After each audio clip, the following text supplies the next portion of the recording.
This podcast is part of the Dark Myths Collective. Visit darkmyths.org for more shows like this one. The darkness awaits. Camera rolling and action. Hello everyone, we are here with Bigfoot investigator and television host Pat Pennypincher. Pat, tell us, why did you ask that we meet you all the way out here? It's simple, really. This area has a long history of sightings, reports going back decades. Have you actually seen the beast yourself, Pat? On a monthly basis. A monthly basis? That's incredible. Look, here comes one now.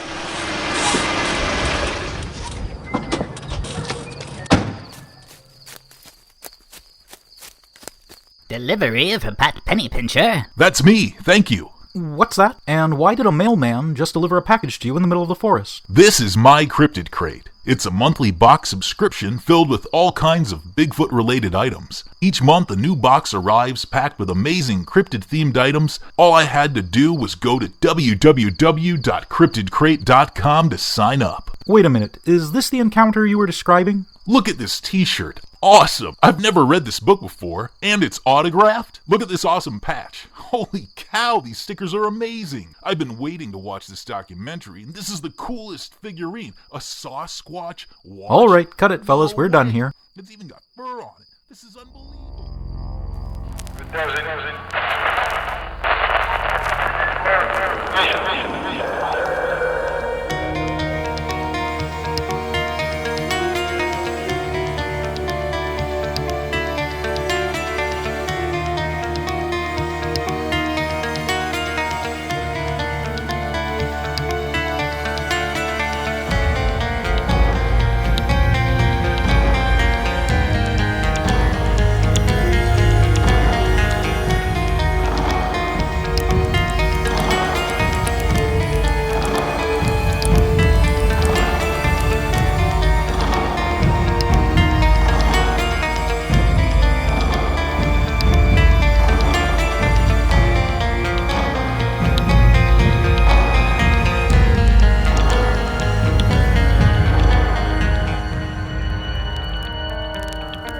Good evening and welcome to Monsters Among Us. I am your guide, Derek Hayes. Hello there folks, and welcome to yet another episode. We're going to do something a little different and a little special tonight. As it turns out, I'm leaving for Ohio tomorrow morning, and I don't have the time it takes to put a regular scheduled program together. So, tonight, I am joined by a very special guest, the moderator of the Facebook page, Addie Lloyd. Welcome, Addie. Hello, Derek. Hey, listeners. Thank you so much for bailing me out. We're going to wing this tonight. There's no script. We have our calls, and we're going to go for it. So thank you so much, and welcome. Thanks. Thanks for having me. I absolutely appreciate this opportunity. So as I mentioned, you are the moderator of the Facebook page. Let me ask you, what exactly does that entail, and how did you get the position? Okay, great. Well, actually, I like to call myself assistant to the regional manager known as Derek Hayes. I love when you do that, actually. I'm a huge Office fan. So, actually, what I do is I research spooky and crazy things, and I share with the group. I interact with members. I find more members. I really try hard to drum up more listeners. And in fact, I have some business cards of yours that you sent me that I'm definitely going to hand out. Awesome. To people, because when I'm telling people, like the barista dude in line at the coffee hut that has a skinwalker tattooed on his arm, I don't have enough breath in the 5 minutes that it takes to exchange money to tell him about my favorite podcast. So this will be great. So that's what I do. I do a lot of research time. I know it probably looks like I'm always behind the computer, but I'm actually not.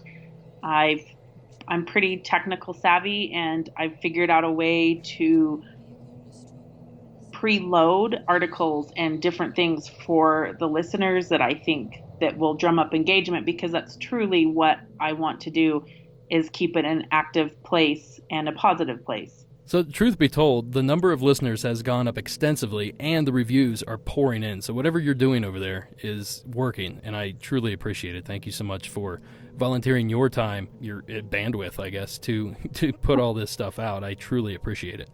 Well, thank you for recognizing me. You asked how I found this position.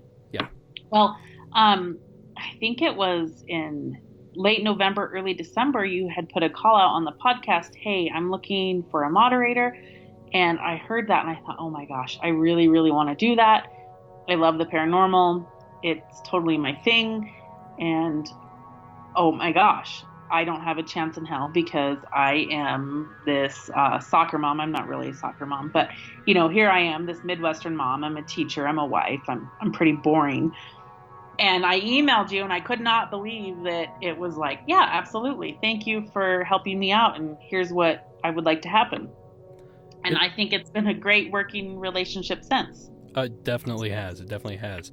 The funny thing is, you were pretty much the only person that responded to that call to action, which I guess isn't entirely true because Corey Trim, who you guys may remember as the artist that did some drawings for the show last year, he volunteered, but he volunteered like a week after you were already on board. And as you know, thanks Corey, I appreciate it, but positions filled, whatever. And like a week later, he emailed me back. He's like, I'm so glad you went with Addie because she's doing way more than I ever would have done. So, well, thank you, Corey, for volunteering, first of all. But that's kind of a testament to how much work and sweat you put into the show that we've created here. Well, thank you. And Corey, I think your artwork's amazing, and I so appreciate that compliment. Thank you, Corey. So my next question, I guess, before we get started is, you're here, you're interested in the paranormal. How did that happen? Where did this interest come from? Oh, thanks for asking that. It's a great question. So I live in Wyoming, and Wyoming is very conservative. Not a lot of crazy things happen in Wyoming. But I had this very magical grandmother who her dad was a senator to FDR. So she grew up between Wyoming and Washington, D.C. She was born in the 1920s. She served in World War II in the occupation. And she introduced me to reading tarot cards at the age of 8, which is kind of crazy. And she lived in a haunted house, and she had just crazy life experiences that she just made so magical for me. And my grandma and I were very, very close. But unfortunately, we lost her mind to Alzheimer's about 22 years ago. And she finally left her earthly form this summer, which was a blessing. It was just an absolutely terrible thing to go through. Mm-hmm. But she was magical, and she created magic where there was dust, if you will. And I'm going to go ahead and out myself. I didn't tell you I was going to do this, but I was one of the anonymous callers about a bunch of kids underage drinking in an empty house. And a horrendous noise came from the back of the house. It was within the house. And when we called the non-emergency number to have a walkthrough done, they found that someone was breaking in from the outside. And I just truly believe that whatever was in her house, whatever magic resided in that house, protected us, because we were really dumb and probably should have been cited for minors in possessions, but we're not. And so my grandma's kind of my legacy. I remember that call, actually. I remember saying something along the lines of, it was a good thing to call the police, or something along those lines, that when you hear something strange in your house, don't always assume it's a ghost. The safer thing to assume is probably a burglar or, something like that. So I do remember that call. I didn't realize that was you, so that's awesome. Yeah, that was me. Before I move on to my next question, was there any sort of activity in your grandmother's house that you remember? Oh. Yeah, it was crazy. So she was in World War II, and she brought back some Dresden figurines that were just absolutely beautiful. It was a boy and a girl, and kind of positioned in a ballet pose, if you will, but they were not connected. And she had them on a shelf. And when I picture the shelf, I want you to think Old South, like just very intricate, very beautiful, heavy cherry wood type of furniture. And these two figurines would always end up together, always. And whether they'd end up on the floor together or in the middle of the shelf together overnight. And it was just a really odd thing. So finally, her resolution was to just put them together and keep them together. And in fact, my mom has those figurines in her china cabinet that she inherited from her mother, my grandmother's mother, not my mom's mom, but and she has those figurines and they are kept together and they're just happy together. So that was one thing. And my grandma could have been pulling my leg, but I really don't think she was. That's what grandmas are good for, though, isn't it? It is. I miss both of mine terribly. So these little figurines, like, I'm wondering if next time you're at your mother's house, if you could do a little experiment. You just pull them apart and just see what happens. Just, maybe take a photo before, and then next time, something like that. Just for me. Maybe post it on the fan page. I will. And I have one last question before we get started tonight, Addie. Sure. How did you find this show? And this is a personal question for me, because I'm always interested to hear how people find the show. Sometimes it's friends, sometimes it's just a simple Google search, but I'm interested to see how you found it. Okay, well, how I found you was, as you know, the fans may not know, my husband and I had a surprise baby. Our oldest is 9, and we have a 10-month-old. And when I was on maternity leave, I was trying to build up back my stamina because we do a lot of hiking. So I was walking. I was endlessly walking. I was trying to build back up. And I was listening to a podcast my husband had recommended because he is a huge podcast guy. That's all he listens to. And I was tired of my playlist. I just was tired of it. And so I went to podcasts. And the one I first started listening to was a fitness podcast by a guy that's coined the phrase, no sugar, no grains. His name's Vinny Totortich. I love him. But I got tired of the fitness road. And I just searched in my Apple podcast, Paranormal Podcasts, and yours popped up right away. And I'm going to be completely transparent here. It's one of the best out there because of all the other ones I've listened to. You provide a reasonable answer and you're respectful to the caller. And I think that's huge. That's a huge testament to who you are as a person. Well, thank you for that. I appreciate that. When I started the show, my thought was I have to do something different. Otherwise, why bother? I have to have a new element. And I realized there's other call-in shows and stuff like that, but I tried to make this one my own. I wanted to, not everything's paranormal. Let's start with that. So there are explanations for these strange things sometimes, not every time. So I thought it was important to at least explore those options. I'm not, like I always say, I wasn't there, so I can't say one way or another how these things actually went down, but I can offer up plausible explanations for an otherwise implausible event, which is, I guess, the best that I can do. So I appreciate the fact that you listened and stuck around, especially after those first couple episodes. Those were kind of rough. Hey, we all got to start somewhere.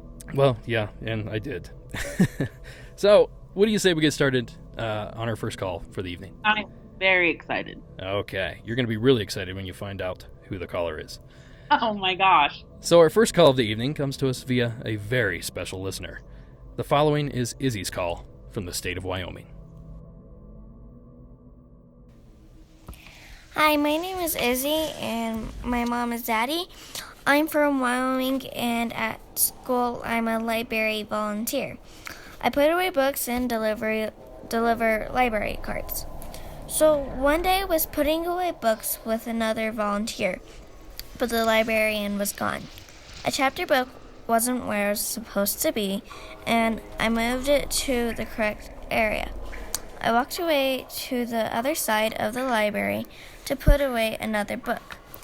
Then I walked back to the area I just was, and the book was moved to the first spot before I put it away.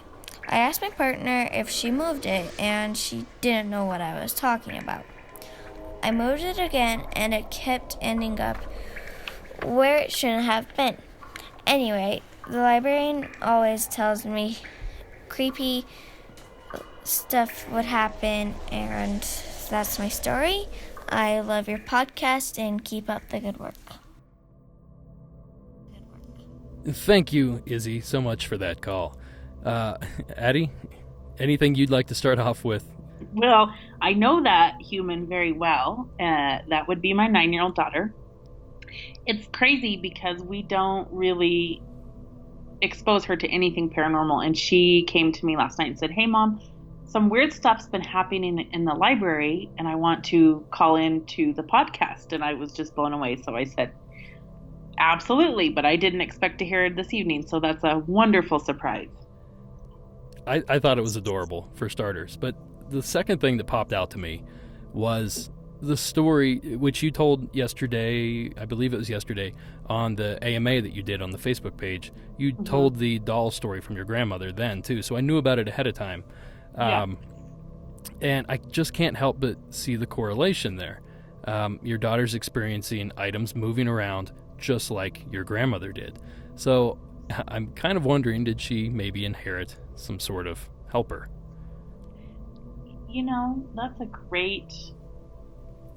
I wonder. That's a great observation. My daughter's pretty magical. She's kind of looks like a delicate flower, but she truly is not. She's a force to be reckoned with. And she calls herself fierce, and I think she gets some of that from somewhere. I wonder where that comes from. I don't know. Well, the other thing, and Izzy, this is to you directly, find out about the history of your building. When was it built? Has anything happened there? Or possibly, I know the area there in Wyoming is rife with battles. During my time there, I remember visiting a particular battle site and having a picnic, and I couldn't tell you what the battle site was. I was probably 12 at the time, but I know that there's a lot of tragedy that's happened in that city. So, you know, that's something I would do is research the land and research the building and see if there's any history of anything strange happening, anything tragic happening, and maybe you can tie something together there. Well, thank you so much, Izzy, for that call. I really appreciate it, and be careful in that library. You never know what might be in there. So moving on to our next call, coincidentally, also comes from a very special listener. This is Annie's call from Parts Unknown.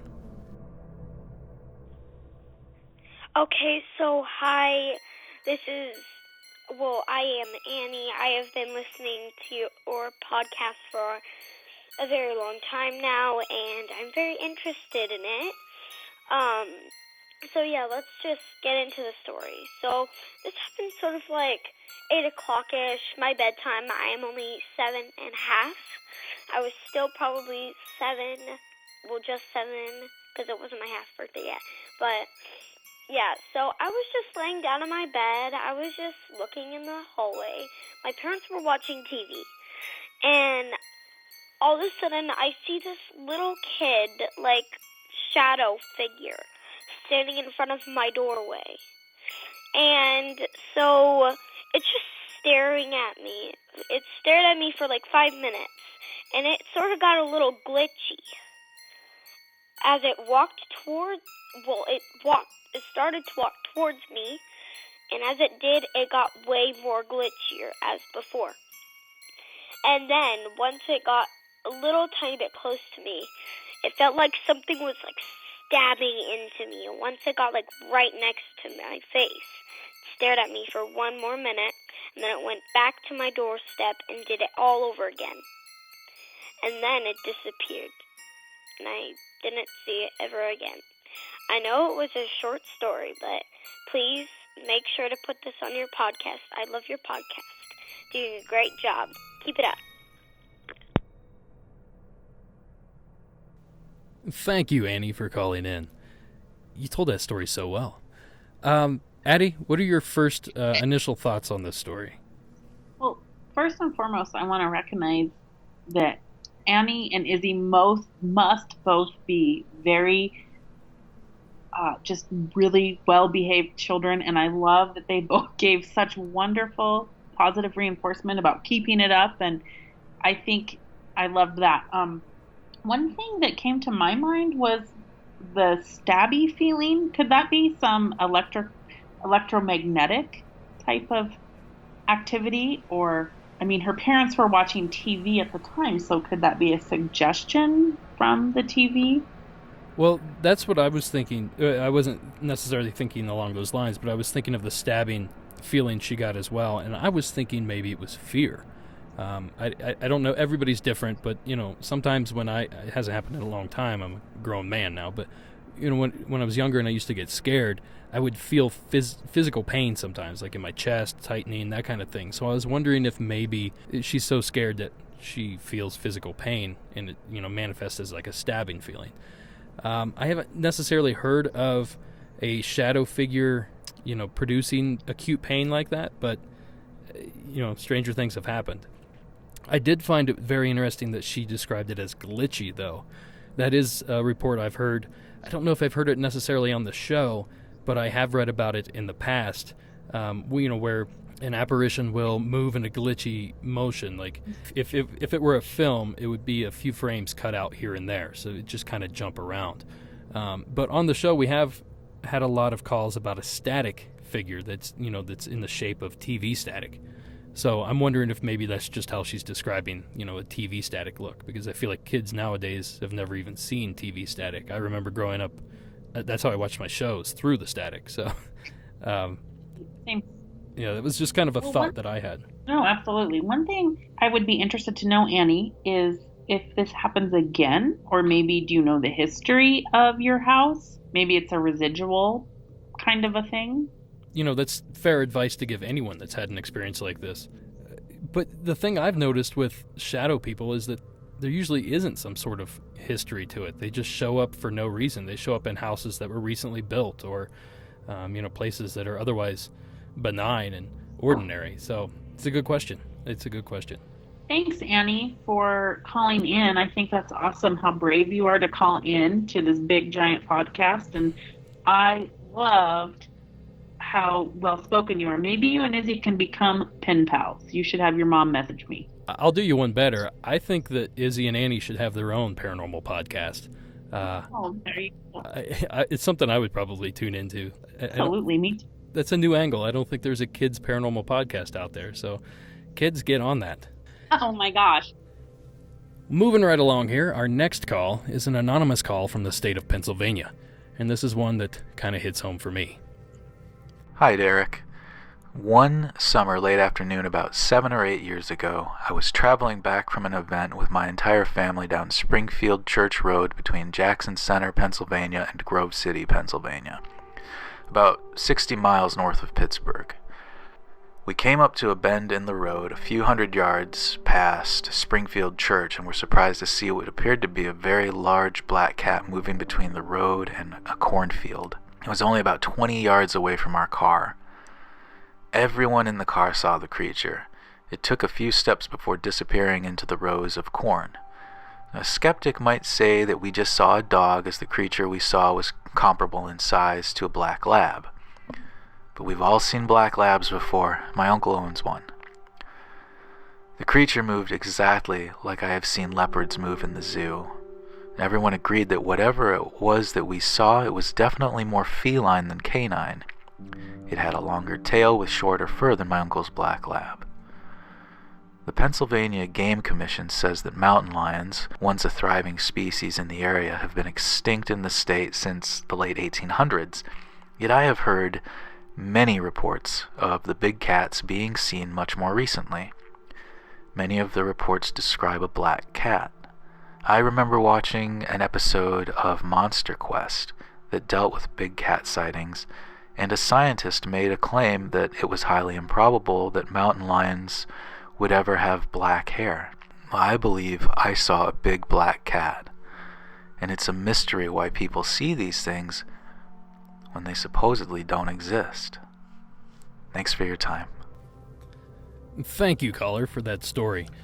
Now, as a witness of a giant black cat, I can attest that when people say, oh, you saw a dog or you saw something else, like, no, when I saw it, it was a black panther. There's no mistaking it for anything else. I was close enough. It was a big, powerful black cat. So I kind of feel his frustration when people say, oh, you saw a black lab or whatever. I side with that caller on that. The weird thing about it is that way back in the very first episode, I actually did a ton of research trying to determine whether or not mountain lions could be melanistic, meaning all black, the opposite of albino. And everything I read said no. And I actually cited that Monster Quest episode that the caller is referring to, and there's a biologist on there. I believe he's out of Texas. He's a big cat biologist, and he said it's not impossible, but it's never been reported. So I feel it's kind of strange that not only is a mountain lion making it to a region of the country that they no longer exist in, but those happen to be black mountain lions. So I'm thinking, my personal opinion, that what I saw, what he saw, and what others are seeing is not a mountain lion. It's some other big cat. That's just my personal opinion based on that information alone. What's your thought on this, Addie? Like, have you ever heard of anything outside the show of you live in mountain lion country. What's your take? Well, I do. I've heard, and I'm wondering about a possible evolution of mountain lion because of how populated places are becoming that used to not be populated. And I'm probably going to say this word wrong, but what about a chimera? Now, I know that there's a chimera in mythology, but I'm speaking of the one in biology where it's like two animals that breed, and then they have that are not the same species, and then they come up with a different, you've seen the cats, the chimera cats. They're like half black. Like a liger, part yeah, tiger, absolutely. part lion. So yeah, that's a really interesting thought. I just wonder what two species would get together. But the thing that kind of throws a monkey wrench into this is the fact that, back in the 60s and 70s, it was in vogue to have exotic pets, big cats, wolves, stuff like that. And at a certain point, I believe it was in the early 80s or late 70s, something like that, the laws changed, and all these people that had these exotic animals were forced to, send them to zoos or sanctuaries, and a lot of them just simply turned them loose. So potentially the countryside could be filled with these escaped or released exotic pets. And circumstances being as they may, these two big cats found each other, and their offspring is a black panther, for lack of a better term. But I feel like that would be somewhat difficult to do because the range is so huge, though. I mean, you get reports from New York, Ohio, West Virginia, Pennsylvania, and these are just recent calls into my show the past season. So is that the case, that these things are reproducing so rapidly that they're taking up all this space, or is there something stranger going on? But I really like your theory. That's something I actually never thought of. So you just triggered a memory from my childhood. When I was a little girl, we picked up a puppy along the side of the road. I grew up a pseudo ranch kid, and it was a part dingo. And unfortunately, we had to have the dog put down because she liked humans, but growing up where I grew up, around us, people had ranch animals, and she would go on a killing spree any chance she got.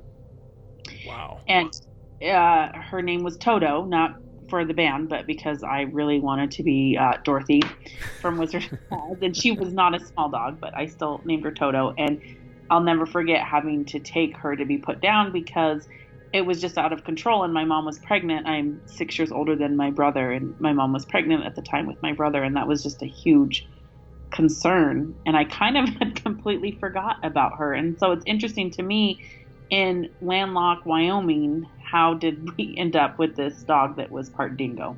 And it was confirmed through the vet. It wasn't I think that's a dingo type, you know what I mean? Yeah, that's actually really interesting, because I was under the impression that a dingo wasn't a canine. I could be completely wrong. I'm not from Australia. I've never been to Australia. But I know a lot of the animals there aren't what you think they are. Like a koala bear is not a bear. It's a marsupial. Right. It's a different kind of creature. And I thought that dingoes were marsupials as well, but if they're, interbreeding with dogs, then that's obviously not the case, because I'm pretty sure a marsupial is not going to be able to breed successfully with, another species. So that's something I'm going to look into, but I not that I don't believe you, I just find it fascinating. And as I mentioned before in my Ask Me Anything video, I could probably be told anything by my parents and I'd believe it. What color was the dog by... She was black, and speckled, like she had kind of a brindly speckle on her, and she was real lean, very very agile. Huh. And dingoes are like a red color, like a human's red hair, right? Yeah, she was black with some of that red brindle in there. And so I just looked this up, and it says dingoes and domestic dogs had common ancestors. The dingo. Huh. So the possibility is obviously there. That's very interesting. Yeah. Huh. And, I learned something on my own show. Look at that. That's awesome. I learn something on the show every week. I don't know what I'm talking about. So that's fascinating how a dingo or part dingo would end up in Wyoming. But perhaps, I don't want to give your age out, but I know we're similar ages, and I know that the dates kind of line up. So perhaps this part dingo was one of these exotic pets that, you said it was a puppy though, correct? Yeah, she was, and she was found along the side of a road out. I'm trying to think my directions here. I have to think where the mountain is, because the mountain is south in Casper, as you know. Mm-hmm. Northwest, kind of in a desolate place, like it was obviously a dump. Somebody was like, I don't want this animal. Well, it's unfortunate that she was dumped, but it's fascinating at the same time. Yeah. Well, anyway, thank you, caller, for that story. These big cat things, kind of hit home for me, because that's pretty much what got me started in the paranormal in the first place. So thank you again for that call. Let's move on along here to this next call. It's also maybe cat related. The following call is Riley's from the state of North Carolina.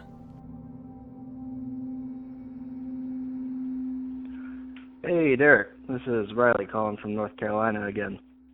So I was actually planning to call in with a different story, but something really weird happened last week. So I live just outside a small town called Mocksville in North Carolina. It's not really like a total rural area, but it's fairly rural. So there are like wild animals around here, so that's important detail. So this happened around 11 o'clock at night, I believe. I'd gotten home from work, and my brother had gotten home from work, so we were just chatting in our dining room, just talking about our days and whatnot. And in the middle of our conversation, we all of a sudden hear this weird, warped, warbled scream, cry, something. The best way I can describe it, it was like halfway between a fire siren and a coyote or a dog howling, but it was like really weird. It just sounded off, like something was wrong with it or something. It was just, the second I heard it, my blood just froze. It was horrifying. And so as soon as I heard it, we stopped talking, and I turned to him and I said, "Did you hear that?" And he goes, "Yeah." So we stopped talking and started listening for a second, and about 5 seconds later, we hear the sound again, and then the sound itself lasted for maybe 2 to 3 seconds at a time, and we heard it one more time after that, and then it stopped. So needless to say, we were both pretty freaked out. I slept with the lights on that night. So possible explanations that I can come up with, or things that it can't really be, is we do have a lot of neighbors around us that have dogs and stuff, but I've lived here for 10 years, so I know what they sound like. This was definitely not any of the neighbors' dogs howling or anything. And we also live somewhat close to a fire station, and occasionally during the night I'll hear sirens of, fire trucks, ambulance, whatever. But again, I've lived here for 10 years. I know what that sounds like. It was definitely not anything like that. It was not a fire truck, wasn't anything. Now, like I said, we do live in a pretty rural area, so it could have been some other kind of wild animal, or like a coyote howl or something that I just was not familiar with the sound of. But yeah, it was pretty bizarre. So if you got any explanations, or if anybody else does, I'd love to hear it. Love to hear your thoughts on it. Love the podcast, man. Keep it up. Thank you, Riley, for that call. I'm going to start off by telling a story that I probably told on the show, but we're going on 100 episodes here, so I'm starting to forget what I've already said.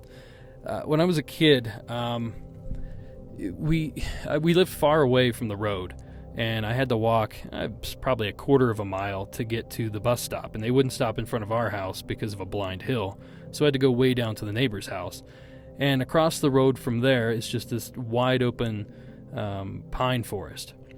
And I'd say it was probably at least 1,000 acres before you hit a house. So it's a pretty big swatch of land through there. And when I get on the bus, it'd be like 6:30 in the morning, so it's pitch black outside. And I'm by myself. I'm the oldest in my family, so I was the only one that went to school early, So I get to the bus stop, and I just hear what sounds like a woman screaming, maybe 30 yards into the woods, just screaming her lungs out. And at first I thought somebody was playing a joke on me. I thought maybe my dad had snuck in there and decided to be funny to do that.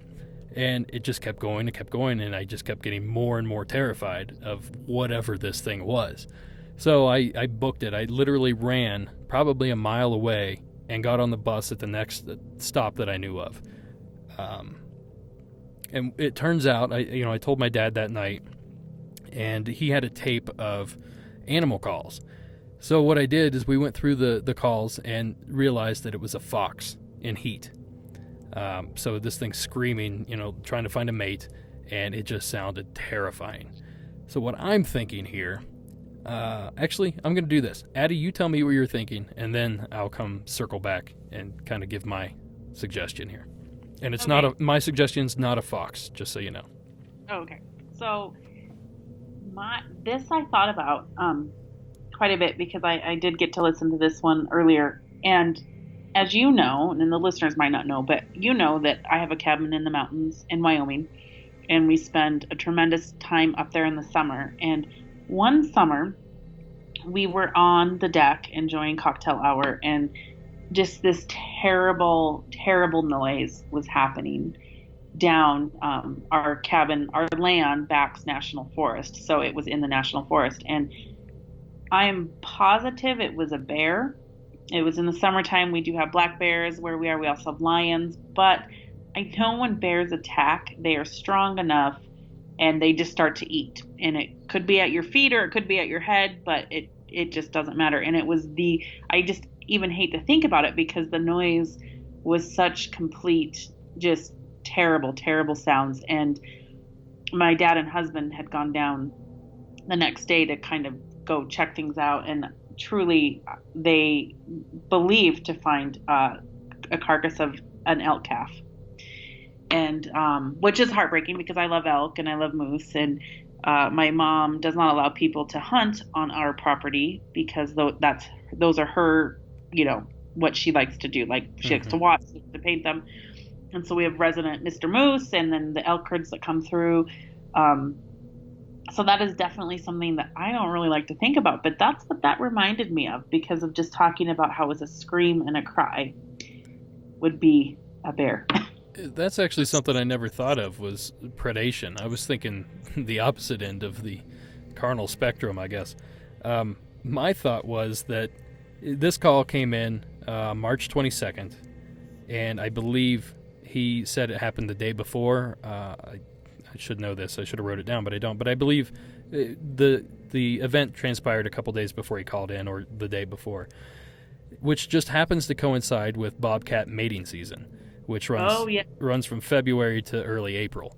So my thought was that, and I know bobcats are big in that area, perhaps it was just simply a bobcat searching for a mate, and I intended to play a sound of a bobcat in heat, but I really couldn't find a very good example of it. So if I happen to find it, I'll plug it in here, but if not, maybe hit up YouTube and check for yourself and see what you think. But I can tell you, as an experiencer of something similar to this, it is terrifying when you don't know what it is you're hearing and you're alone at night or even with one other person and you just don't know what it is. It can be definitely terrifying. So I definitely feel for you there, Riley.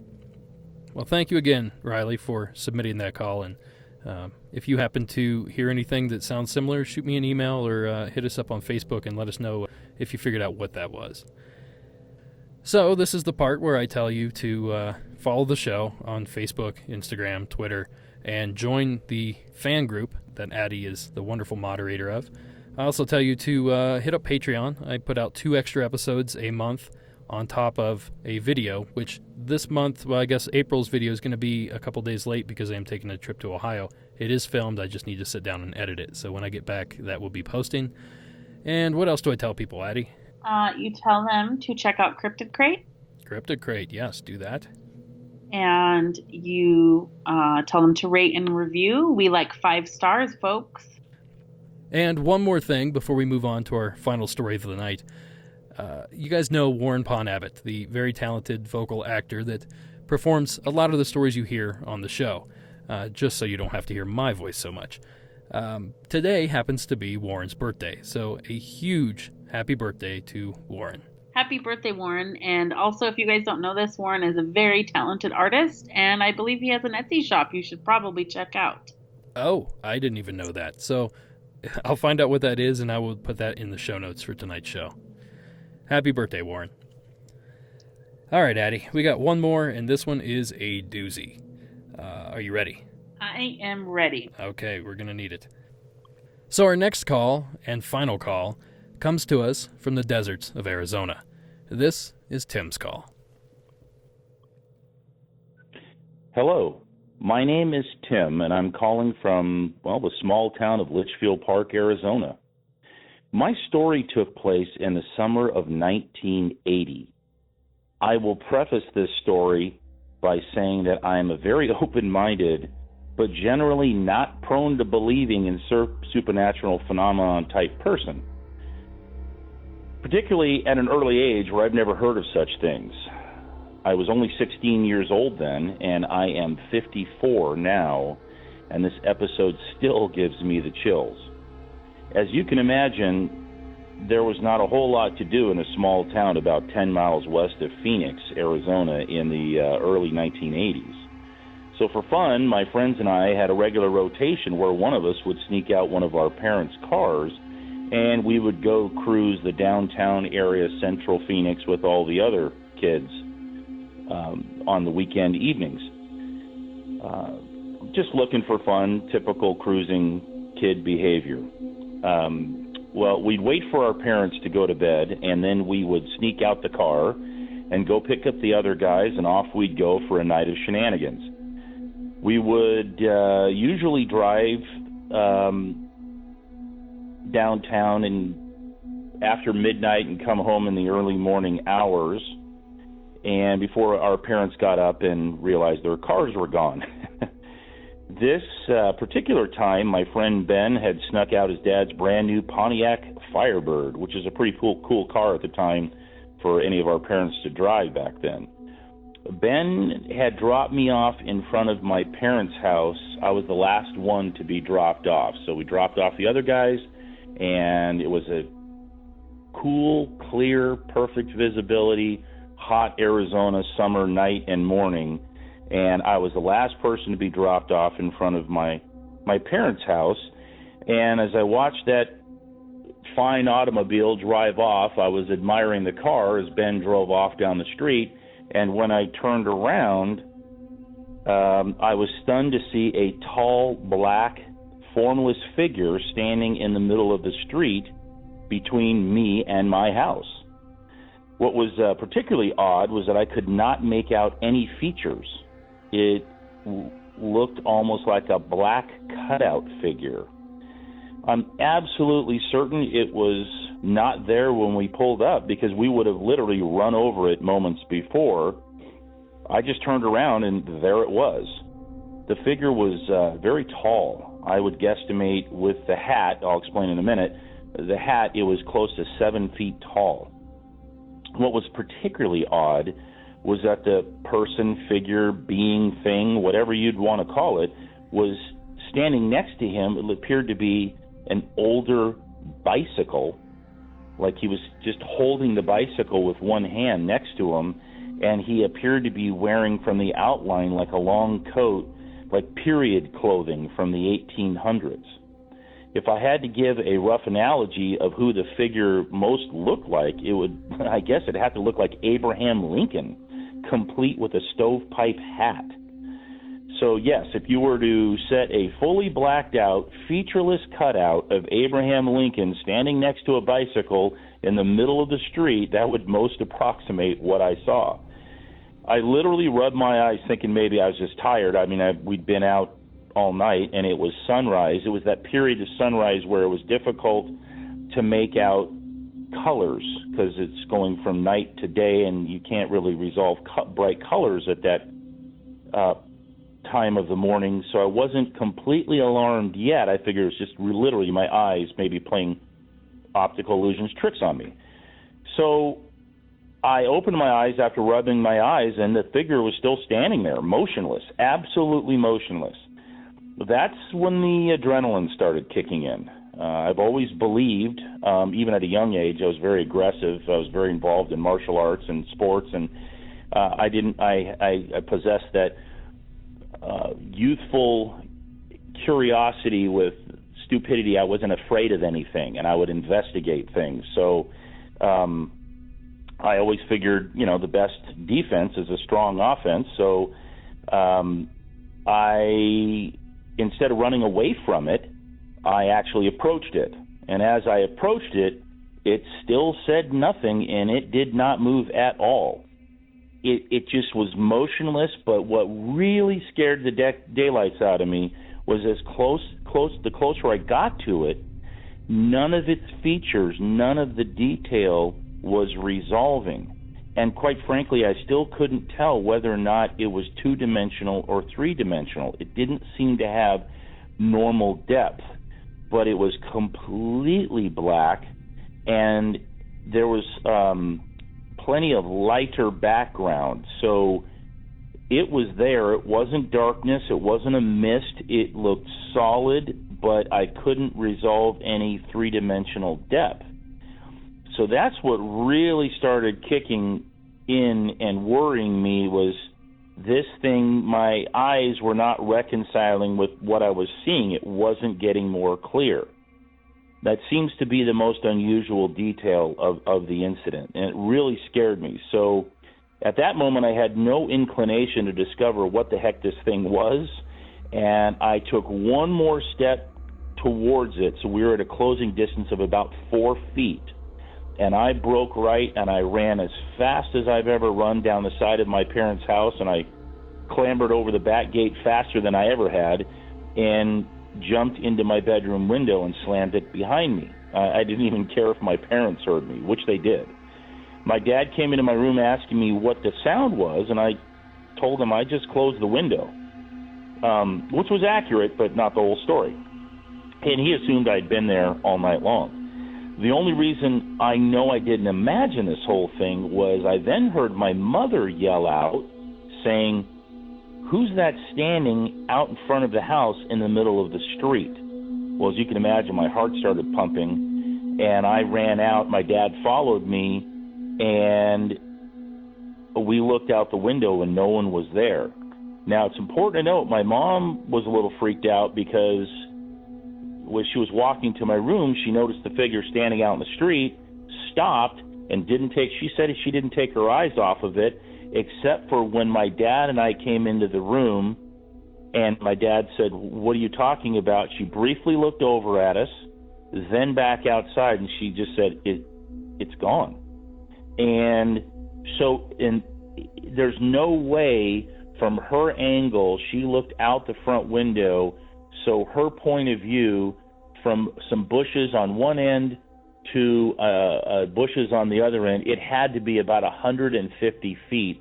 And this being, or this figure, was on her visual right side. It would have had to instantaneously close a distance of about 100 feet, because it was about 20 feet in. It was physically impossible. At a full sprint, you would have still seen that figure for a couple of seconds. So it just disappeared as quickly as she could turn her head. So, but again, I was gratified that she saw it, because I knew I wasn't imagining things or wasn't crazy. And no, I had not been drinking despite being an irresponsible teen out running around all hours of the night. So in the ensuing years, I've heard a lot of these stories about shadow people and hat men, and these descriptions sound eerily similar. I suppose I'm comforted somewhat and a little vindicated by other people's encounters of similar things, but I sure would like to know what the nature is of these beings and where they come from. But anyway, that's my story, and all I can promise is that it happened. I can't offer any other explanation. Love the show. Thanks for the opportunity to share. Thank you, Tim, for calling in. Addie, I'm going to let you kick this one off here. Well, a couple things stuck out to me. At first, I was wondering, before he explained about the form and the bicycle, could it have been exhaust? If there was any, I know it was in Arizona, but if there was any humidity at all where the exhaust would have hung a little lower to the ground. But then I recalled something that I had shared early on when I started with the Monsters Among Us Facebook page about the Dark Watchers. And I know you're probably familiar with them, being that you live in California. So that's kind of where I went, was potentially the Dark Watchers, or at first I thought maybe exhaust until he went into further detail. I wondered about a residual haunting. Well, let me start off by filling everybody in. The Dark Watchers are a legend from the Big Sur region of California, which is the central coast. I think it's about an hour and a half to 2 hours south of San Francisco. It's these spooky mountains. They're right on the coast. I mean, the ocean hits the mountains. It's kind of crazy. It's foggy. It's beautiful, beautiful. If you ever get a chance, go. Trust me. And kind of spoiler alert here, but my fiance just booked a camping trip for us in July to go up there. So I'm going to be shooting a Monsters Among Us Beyond video up there come July. So stay tuned for that. But as far as the exhaust is concerned, that's a very interesting theory. It's something I definitely didn't think of. My one concern with that would be the bicycle. Like, how do you get exhaust to go in the shape of a bicycle? Or was there just a bicycle sitting there possibly and the exhaust kind of hung around? But as far as I'm concerned with this creature, I don't see it as a shadow person. I correlate it more with these recent calls we've gotten in. I know there was one a few episodes ago from Illinois in a graveyard that somebody saw, and it sounded almost identical to this report, sans bicycle. It almost sounds like the Grim Reaper. And I hate to be cliche like that, but that's exactly what these things sound like to me. Not that I believe it's the Grim Reaper going around, collecting souls or whatever it is he does, but that's how it comes across. And they seem to disappear and glide around. They do all these very unnatural movements. So it just, confuses us more. Like, what are these things? Do you have any other theories on what this could be, or? Well, and I don't even know how to explain this, but in some of my notes I've written a rip in the space-time continuum. Could this be a time traveler that was just happened to be lost in not that I believe in time travel, but I know that anything is possible. But that's one of the notes I had written down was this, because he talks about the depth of the figure. And yeah, so that was something that occurred to me, that it could have been, some people believe we live in a simulation, if you will. Ah, yes. And that we live upon different planes, that there's different planes that are currently happening simultaneously, and that, sometimes they intersect. Well, weirdly enough, that was, if I were to go crazy, like, what's your craziest theory? That would be mine. Some sort of interdimensional rift where something from a similar but not same dimension of ours, and I don't understand these quantum physics whatsoever, so I'm not going to sit here and pretend that I do. This would take days of research to even vaguely understand what's going on. But from what I understand in my little bit of reading, it is possible, and I don't know if it's confirmed, but it is possible that there are other dimensions on top of ours, under ours, next to ours, wherever these things are. Is it possible then that there's some sort of gateway that allows whatever's over there to come over here? And that could explain, like you said, the one-dimensional appearance of this creature. Perhaps in that dimension, things are only one dimension. This could be nonsense for all I know. Again, I haven't done any research on this, but it's an interesting theory, so I like where your head's at there. The one thing that stood out to me, and I actually laughed the first time I heard it, first time I heard the call, was that he ran toward it and got within 4 feet of this thing. And Tim, I commend you on that, and I wish other people would attempt the same thing. Go investigate, see what these things are. I mean, face your fears and do it. I really hope nothing bad happens as a result of that advice, but I just love the fact that he was inquisitive enough. He wanted to figure out what this was, and he got 4 feet away and decided this was a bad idea and took off in the other direction. I love that portion of the call. That part was hilarious to me. So, Tim, I really like that you use the word shenanigans, because I'm a big instigator of shenanigans, and you used it correctly.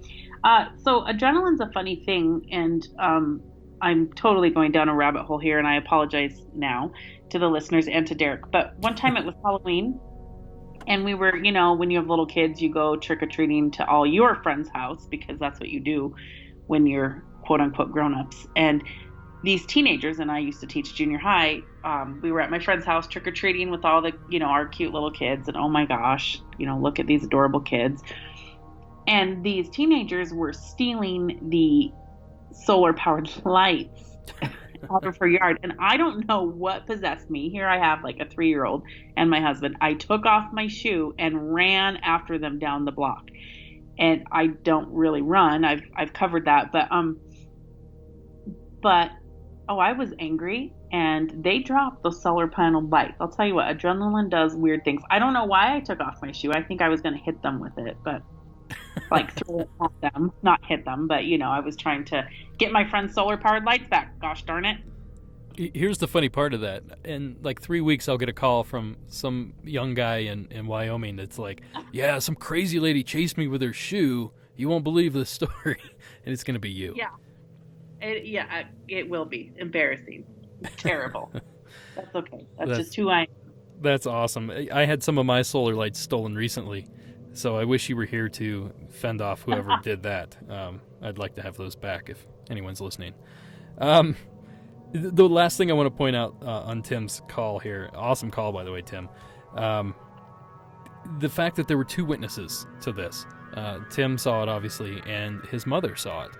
And the fact that it pretty much just disappeared, I realize his mother didn't see it disappear, but the way he described it, it was kind of impossible for it to just run away without her seeing it. So that certainly adds clout to the fact that there was something physical there. What that thing was is, up for interpretation, but that definitely helps his case to prove that something was there, at least. So that's definitely helpful. And Tim, having grown up in the 80s as well, if your mom is anything like my mom, he probably disappeared because he was scared. Yeah. Moms are crazy. I know that feeling. Okay, well, thank you so much, Tim, for sharing that story. And the one thing I did want to point out, I wrote this down in my notes, was the Highgate vampire, which we touched on after the Illinois call a few episodes ago. It's another creature that's very similar to the description given of this entity. I'm not real sure if there's any correlation whatsoever, but the fact that these things are seen other places kind of opens a lot of questions. It's not regionally specific, I guess, is the way I want to put this. It seems like these things might be everywhere. Although, I have gotten a lot of calls from the state of Arizona in the past couple weeks, so whatever's going on there's some weird stuff in Arizona. I'm going to have to make my way over there and do some investigating, I think. So, thank you again, Tim, for sharing that call. And I think that's going to do it for us, Addie. Thank you so much for coming on. Like I said, you helped me out in a bind. I only had maybe 12 hours before my flight, and I knew I had to get a show out. So I really appreciate you coming on. I had a great time talking spooky with you, so thank you. Well, thank you very much for having me. I really appreciate the opportunity. I enjoy working with you, and I enjoy working with the fans, and I really hope that you have a very safe trip, and thank you, Derek, for your time. And that's going to do it. So my regular spiel here, Monsters Among Us is written and produced by me, Derek Hayes. I want to thank the amazingly talented Warren Pond Abbott, happy birthday Warren, and the wonderful Addie. Thank you, Addie. Music from tonight's episode was provided by Mayu, Coag Music, and Nature World 1986. Thank you all for listening, and until next week.